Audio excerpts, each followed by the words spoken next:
We've been plagued with oil pressure problems in our GMC Yukon for quite a while now.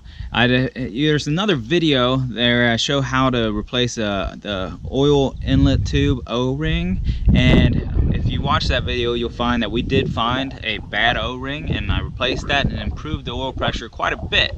However, we've later found out that that didn't quite solve the problem in totality.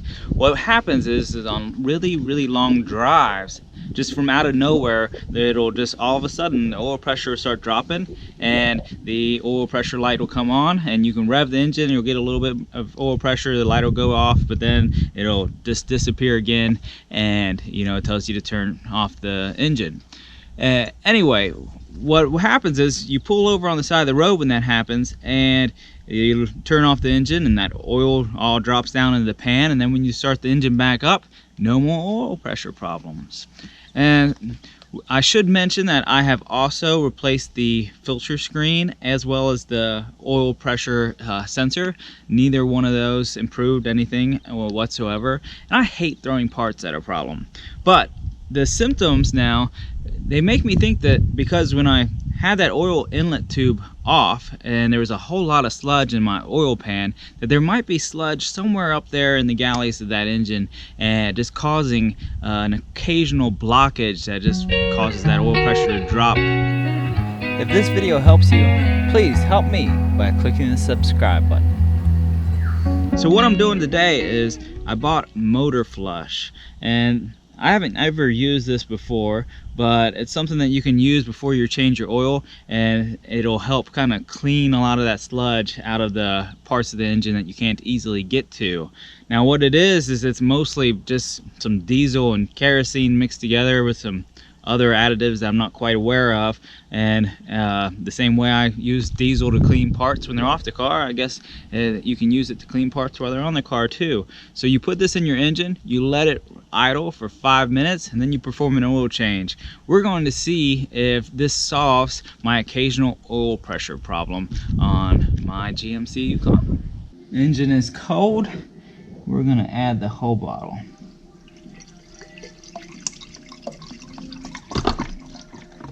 And when we start this up, we're just going to let it idle. We're not going to drive this vehicle anywhere. We're not going to put this engine under any type of load.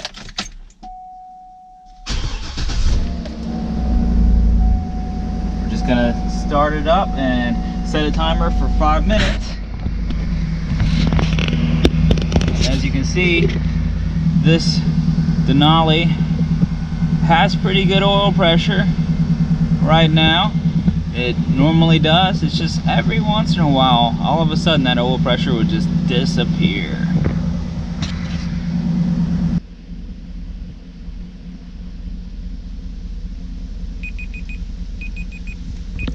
Right. Now let's change the oil.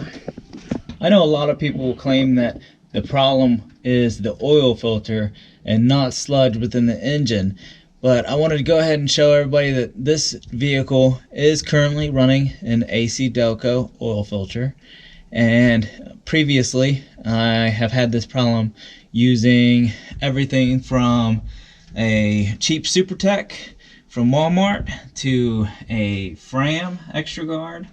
I think those are the only 3 oil filters I've used so far on this, but what I've found is it doesn't really matter what oil filter I have, I'm still having the occasional oil pressure problem.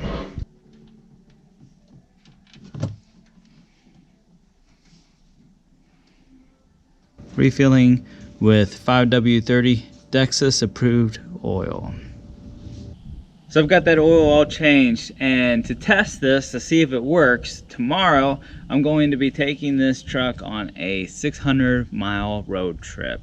Now, I've made this trip twice before since we started having this problem, and both times I've encountered the problem multiple times where there's just something about when you get that thing on the road and really drive it for that long, it'll start dropping oil pressure every once in a while. So we're going to find out tomorrow if it does it at all on that trip, and then it'll probably be a while before I get around to editing this video, and so then I'll also drive around town for a while and see if the problem comes back or not.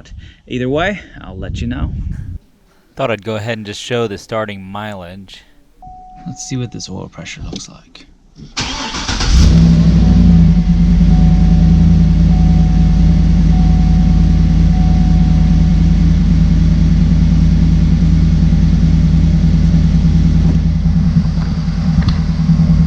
Oh, I am surprised to see this. It actually looks like,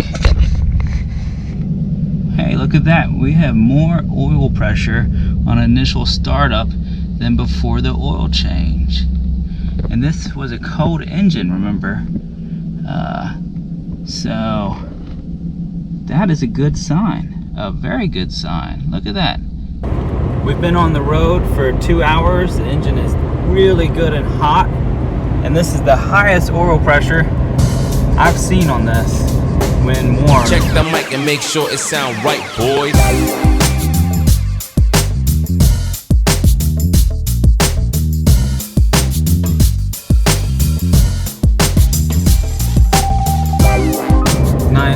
This trip, still really good oil pressure. So it has now been about a month since that 600-mile road trip that I took, and as you can see, we've put about 2,500 miles on this Yukon since then, and I can now definitively say that all the oil pressure issues with this vehicle have been fixed, surprisingly, by that flush. Let me go ahead and start it up just so I can kind of prove that the oil pressure is exactly what it used to be. And it hasn't gone down any.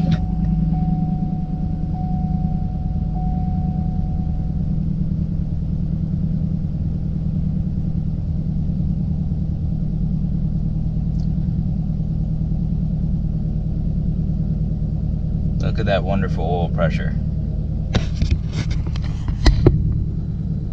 As a mechanic, I'm not usually a fan of cures that come in bottles, but this is one of those times where it works. And while this truck would not have been fixed without replacing that O-ring on the oil inlet tube, it also wouldn't have been fixed if I didn't flush out the engine afterwards. So if you're experiencing some low oil pressure, go ahead. I'd recommend trying a little bit of motor flush. I hope this video helped you. If it did, would you mind helping me by clicking the subscribe button?